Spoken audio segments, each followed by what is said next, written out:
আমরা সমাচার চাই। গণতন্ত্র সংশোধন করতে হবে, ডিক্টেটরশিপ গঠন করতে হবে। দুই পক্ষের সাংবাদিকদের প্রেস কাউন্সিলের নিয়ম নীতিমালা অনুযায়ী ভোটার তালিকা প্রণয়ন করতে হবে। এরপরে এজিএম হবে, নির্বাচন হবে। এর আগে যদি কোনো পদ পদবি তারা ঘোষণা করে, আমরা আপনাদের সামনে বলে গেলাম শান্তিপূর্ণ উপায়ে এই দেশটা চিটাগাংয়ের মতো আজকের থেকে তালা মারা হবে। আর নতুবা আপনারা এই দুর্নীতিবাজদের এইভাবেই পাহারা দিবেন। আপনাদের সামনে আমরা এইভাবেই দাঁড়িয়েছি।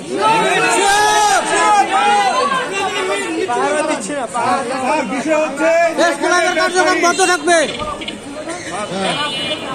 কোন পদ পদবি ফেসবুকে ঘোষণা হলে এই দেশটা আজকের থেকে তালাবদ্ধ থাকবে, কার্যক্রম বন্ধ থাকবে। শান্তিপূর্ণ উপায়ে আমরা আন্দোলন করছি। আর ভারতীয় এজেন্ট এই প্রেস ক্লাবে লাগবো না। দুর্নীতি এই আইন শৃঙ্খলা বাহিনী